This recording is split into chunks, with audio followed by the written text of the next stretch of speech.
अस्सलाम वालेकुम स्टूडेंट्स। आज हमारा जो टॉपिक है वो है बैक्टीरियल कल्चर। और इससे ऊपर जितना भी हमारा चैप्टर था जिसमें इसकी डेफिनेशन, यूजेस और टाइप्स वगैरह थी वो हमने ऑलरेडी स्टडी कर ली हुई हैं। तो अब हमारा नेक्स्ट टॉपिक है बैक्टीरियल कल्चर और उसके मेथड।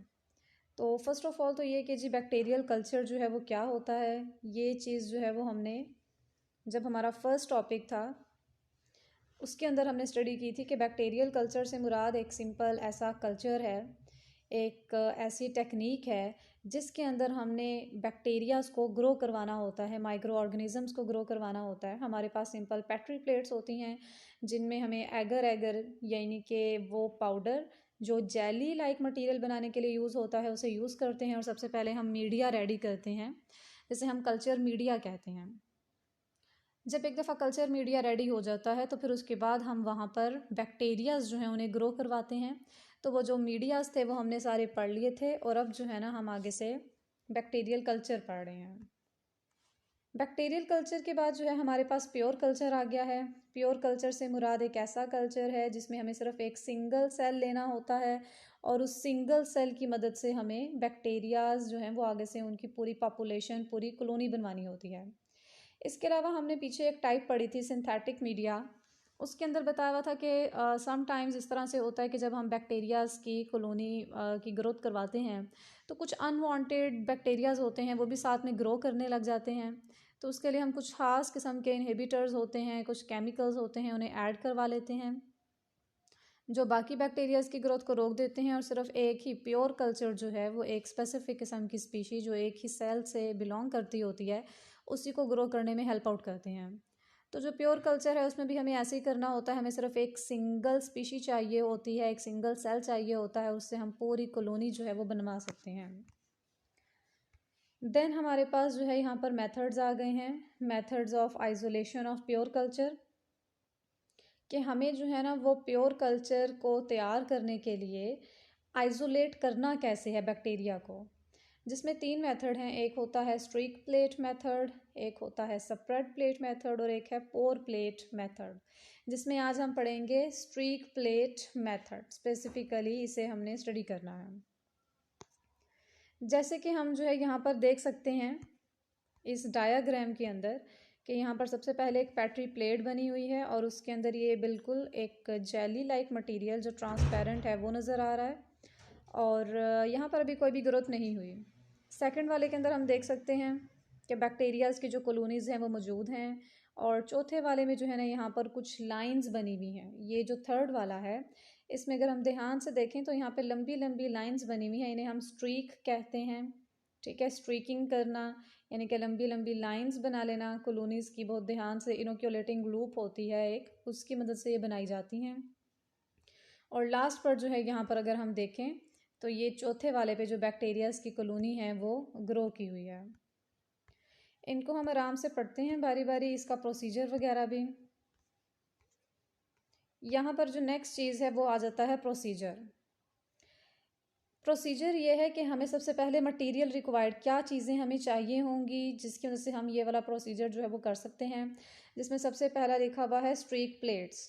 हमें जो है ना वो प्लेट्स चाहिए हैं जिनके ऊपर आपने स्ट्रीकिंग करनी है, जिनके ऊपर आपने बैक्टीरियाज़ की कॉलोनी को इम्पार्ट करना है ताकि वो वहाँ से वो ग्रो कर सकें। सेकंड हमें जो है ना यहाँ पर न्यूट्रेंट एगर प्लेट्स चाहिए हैं। एगर प्लेट्स वही वाले वो जो हमने पीछे मीडिया पढ़ा था टाइप्स के अंदर कि हमें मीडिया की ग्रोथ करवानी होती है जिसमें अलग अलग तरह का जो है ना वो मीडिया यूज़ होता है, उन्हें कहते हैं न्यूट्रेंट एगर प्लेट, क्योंकि वो एगर बीच में एक कंपोनेंट बेसिक होता है इनका। ठीक है, फिर आगे वो डिपेंड करता है कि आपने कौन सा लिया हुआ है, बीफ वाला है, चॉकलेट एगर है, या फिर जो है आपने कोई भी दूसरा एनरिच्ड मीडिया वगैरह लिया हुआ है। तो एक हमारे पास न्यूट्रेंट एगर प्लेट होनी चाहिए जिसके अंदर एगर वाला मीडियम बना हुआ हो। दूसरा हमारे पास स्ट्रीक प्लेट होनी चाहिए जिसके अंदर हमने वहाँ से बैक्टीरियस कल्चर उठा के वहाँ पे स्ट्रीक करने हैं, इम्पार्ट करने हैं।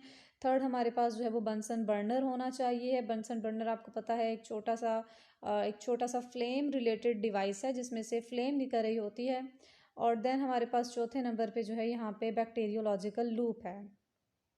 मतलब ये कि हमारे पास एक लूप होनी चाहिए है जहाँ से हम आगे से बैक्टीरियाज़ की कॉलोनी को करवा सकें, इम्पार्ट करा सकें। और अगर जो है ना मैं नॉर्मल इस चीज़ की बात करूँ तो ऊपर यहाँ पर इनोक्यूलेटिंग लूप, उसको आप यहाँ पे मटेरियल में ऐड कर सकते हैं बैक्टीरियोलॉजिकल लूप की जगह पे। तो जी प्रोसीजर यहाँ पे लिखा है, the procedure of streaking a plate with an inoculating loop is used to spread millions of cells over the surface of a solid medium so that some individual cells are deposited at a distance from the others. इसका मकसद क्या होता है? Streak plate का मकसद सिर्फ यही है कि हमारे पास एक इनोक्यूलेटिंग लूप होनी चाहिए, जो कि एक लंबी सी बारीक सी निडल लाइक सुई की तरह जो है ना वो एक डिवाइस होती है, और वहाँ से हम जो है ना वो बैक्टीरियाज के कल्चर बड़े ध्यान से जो है वो आहिस्ता आहिस्ता बारीक बारीक करके उतार लेते हैं, और फिर उनको जो है ना एगर वाली जो प्लेट्स होती हैं वहाँ पर ले जाकर उन्हें स्प्रेड कर देते हैं, और फिर वो जो सेल्स होते हैं वो ग्रो करना शुरू कर देते हैं, रिप्रोड्यूस करते हैं और अपनी जो है वो कॉलोनीज बना लेते हैं। One or more colonies will be well separated from all others and represent a source of a pure culture. बिल्कुल, अब ऐसा भी हो जाता है, जैसे मैंने आपको पहले भी ये बात बताई कि समटाइम्स बल्कि मोस्ट ऑफ द टाइम्स ऐसा ही होता है कि जो बैक्टीरिया की कॉलोनीज़ हैं उसमें एक से ज़्यादा जो बैक्टीरिया के कल्चर्स हैं, एक से ज़्यादा बैक्टीरिया से रिलेटेड जो स्पीशीज़ हैं वो ग्रो कर रही होती हैं।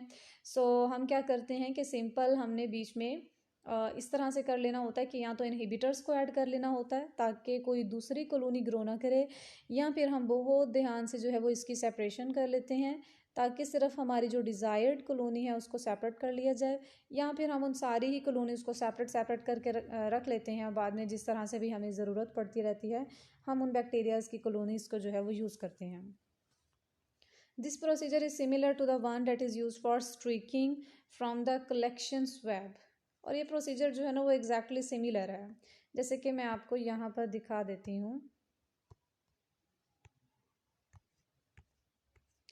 एग्जैक्टली इसके अंदर इसमें अब क्या हो रहा है, यही सब कुछ है कि सबसे पहले हमारे पास ये एक न्यूट्रेंट एगर प्लेट मौजूद है, हमने यहाँ पर एक लंबी सी इनोक्यूलेटिंग लूप लेनी है, और हमने एक पेट्री डिश में से वो जो बैक्टीरियाज की कल्चर्स की कॉलोनी हमारे पास रेडी थी पहले से, ठीक है, वो हमारे पास कहीं ना कहीं मौजूद होंगे, हमने ग्रो करवाए हुए होंगे, ठीक है, वहाँ से हमने उसकी स्ट्रीक्स बनानी है लंबी लंबी, और फिर उसके बाद हमने उसको जो है इस न्यूट्रेंट एगर प्लेट के ऊपर ट्रांसफ़र कर देना है, और फिर कुछ टाइम के बाद जो भी उसका ड्यूरेशन है रिप्रोड्यूस होने का, उसके बाद हम देखेंगे तो एगर प्लेट जो है वो फुली ग्रोथ हुई हुई होगी उसके ऊपर, और उसके ऊपर कॉलोनीज ग्रोथ की हुई होंगी, और उसको हम अपनी मर्ज़ी से सेपरेट आउट कर सकते हैं।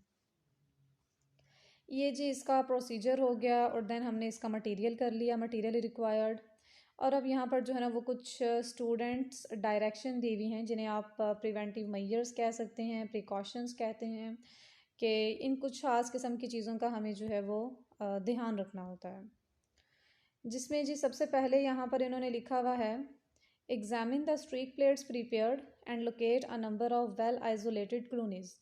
डेफिनेटली हमें जो भी हमने स्ट्रीक प्लेट्स लेनी है उनको हमें अच्छे से देखना होगा कि क्या पहले से ही ये गंदी तो नहीं है, या पहले से ही इनकी जो है ना वो स्टेरलाइजेशन हुई है कि नहीं हुई, इनको अच्छे से प्रिपेयर कर लें, वरना अनवांटेड कॉलोनीज़ बहुत ज़्यादा ग्रो कर जाएंगी और उनको सेपरेट करना उतना ही मुश्किल होगा। सेकंड पे है, now you must transfer a portion of each colony to a separate agar लैंड। अगर आपने एक दफ़ा अपनी स्ट्रीक प्लेट्स को बहुत अच्छे से एग्जामिन कर लिया है और आपको ये भी पता लग गया है कि कितनी कॉलोनीज़ उसके अंदर ग्रो की हुई हैं, ठीक है, 2 हैं, 3 हैं, 4 हैं, जितनी भी हैं, अब आप हर कॉलोनी को जो है ना वो सेपरेट एगर प्लेट के अंदर ट्रांसफ़र कर लेंगे। To pick a colony you will be using an inoculating loop. ये मैंने आपको पहले भी बताया कि इनोक्यूलेटिंग लूप जो है वो बिल्कुल एक बारीक सी लंबी सी सुई की तरह की जो है वो एक डिवाइस होती है, जिसके आगे बिल्कुल ऐसे छोटी सी एक सुई सी बनी होती है जो कि उठाने के लिए यूज़ होती है कॉलोनीज़ वगैरह को। तो हमें क्या करना है, इनोक्यूलेटिंग लूप ले लेनी है और वहाँ से वो जो कॉलोनी है उसको पिक कर लेना है, उसको वहाँ से स्ट्रीक उसकी ले लेनी है।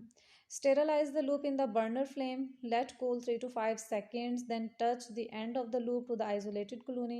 अच्छा, अब इसमें हमें जी क्या करना है, बंसन बर्नर मैंने आपको मटेरियल रिक्वायर्ड के अंदर दिखाया कि यहाँ पर बंसन बर्नर हमें चाहिए, तो बंसन बर्नर के अंदर हमें इसकी स्टेरलाइजेशन करनी होती है, क्योंकि लैब के अंदर हम काम कर रहे हैं तो चाहते या ना चाहते हुए बहुत सारी चीज़ें जो हैं उनके ऊपर जर्म्स या बैक्टीरियाज पहले से मौजूद होते हैं जिन्हें हम नॉर्मल आई से नहीं देख पाते, तो हमने जो इनोक्यूलेटिंग लूप है ना उसकी फ्लेमिंग बार बार करनी है, मतलब ये कि उसको बंसन बर्नर के ऊपर लाकर 3 से 5 सेकंड्स के लिए रखना है, और उसके बाद उसको ठंडा होने देना है कुछ सेकंड्स के लिए, और तब जाके उसको एगर प्लेट के अंदर से उस कॉलोनी को सेपरेट आउट करना है। और हर दफ़ा हमें यही प्रोसीजर करना है। जब जब हमने जितनी भी कॉलोनीज़ की स्ट्रीक्स बनानी है, वो तमाम स्ट्रीक्स बनाने से पहले हमें उसको जो है ना वो सेपरेट आउट करना है। अगले पॉइंट में है, now recover the streak plate and pick up one an a cell. अब हमें क्या करना है, स्ट्रीक प्लेट में बड़े ध्यान से जो है वो एक जो सिंगल सेल है उसको जो है वो उठा लेना है। ठीक है, एक सेल को पिक करना है, क्योंकि हम बेसिकली एक सिंगल सेल आइसोलेशन कर रहे हैं ना। यहाँ पे ये जो हमारे मेथड्स हैं उसमें ये प्योर कल्चर है, मतलब हमें सिर्फ एक सिंगल सेल चाहिए है और हमें उस सिंगल सेल को ही आगे ट्रांसफ़र करना है। तो अब हमें स्ट्रीक प्लेट, वो जिसपे हमने स्ट्रीक्स बनाई हैं लंबी लंबी, वहाँ से हमें जो है वो एक प्लेट जो है उसको ले लेना है और वहाँ से एक सेल को उठाकर वहाँ पे ट्रांसफ़र करना है। You will now be holding the inoculating loop in your right hand and the fresh and a plate in your left hand and left is reversed. Definitely आपके जो है वो एक हाथ के अंदर इनोकुलेटिंग लूप होगी और सेकंड के अंदर आपकी जो है ना वो वाली प्लेट होगी जहाँ पे आपने एक सेल को ट्रांसफ़र किया है, और यही प्रोसेस जो है वो कंटिन्यूस है। Remove the lid from the plate, place the inoculating loop at one edge of the plate and with a sweeping stroke and inoculate the agar using the same tri-streak method as used for the initial isolation। अब हमें क्या करना है, जो हमारी plates पड़ी हैं उनके ऊपर से लिड को, यानी कि वो जो लिड लगी हुई थी उसके ऊपर कवर था उसे हटा लेना है और अपनी इनोक्यूलेटिंग लूप जो है उसको एक साइड पे करके जो है वो रख देना है उसके साथ। और इस तरह से ये वाला जो प्रोसेस है ये कंटिन्यू रहेगा, इसीलिए इसका दूसरा नाम ट्राई स्ट्रीक मेथड रखा है। मतलब आप स्ट्रीक्स बना रहे हैं, it depends on you. Then we have to replace the lid, flame the loop and proceed to inoculate another plate from different colonies। अब हमें क्या करना है, अपनी वो जो लूप है उसको फ्लेम करना है और इस प्रोसेस को कंटिन्यू रखना है अगर हमारे पास डिफरेंट कॉलोनीज मौजूद हैं। Try to use colonies that are visibly different in morphology and incubate the plates in the 37 degree Celsius incubator. Definitely अगर आप जो है वो ऐसी कॉलोनीज़ जो है वो डेवलप या ग्रो करवाएंगे जो कि अपने साइज़ में, अपनी मॉर्फोलॉजी में बिल्कुल सेम है, and second thing is that कि उसमें कोई आपको डिफ्रेंसीशन नज़र नहीं आ रही है, तो ये आपके लिए बहुत डिफ़िकल्ट हो जाएगा उसको बाद में आइसोलेट करना और उसकी सेपरेशन करना, फिर उसको एग्जामिन करना। तो अगर हम ऐसी कॉलोनीज़ यूज़ करेंगे जो कि अपनी मॉर्फोलॉजी में, अपनी शेप और साइज़ में भी डिफरेंट हैं, तो जब उसकी प्लेट्स रेडी की जाएंगी तो डेफिनेटली वो हमें एक विजिबल चेंज जो है वो उसमें नज़र आएगा। अब हमें जो है वो इंक्यूबेटर लेना है। Incubator is also our device in the lab जो कि स्टेरलाइजेशन के लिए ही इस्तेमाल हो रही होती है। सॉरी, स्टेरलाइजेशन के लिए यूज़ नहीं होती है, इंक्यूबेशन के लिए यूज़ होती है। उसमें हमने 37 डिग्री सेल्सियस इसका टेम्परेचर सेट करना है और वहाँ पर हमें उन प्लेट्स को रख देना है। अब जब बैक्टीरियाज को वो स्पेसिफिक किस्म का इंक्यूबेटर के अंदर टेम्परेचर मिलेगा 37, तो वो जो है उसके अंदर नॉर्मल रूम टेम्परेचर के ऊपर जो है वो वहाँ पर ग्रो करेंगे और उसके बाद जो है ना हमारी वो कॉलोनीज़ रेडी हैं। तो ये जो है वो एक सिंपल सा प्रोसीजर था। पोर प्लेट हम नेक्स्ट लेक्चर में डिस्कस करेंगे। तो ये इसके अंदर जो है वो सारा कुछ था। होप सो कि आप लोगों को समझ आ गई होगी। तो अगर नहीं भी कोई समझ आई आपको तो आप क्वेश्चन मेरे से पूछ लीजिएगा। तो नेक्स्ट वाले लेक्चर के अंदर जो है मैं पहले क्वेश्चन आंसर्स कंप्लीट करके देन नेक्स्ट वाले पे चलूँगी। ओके जी, अल्लाह हाफिज़।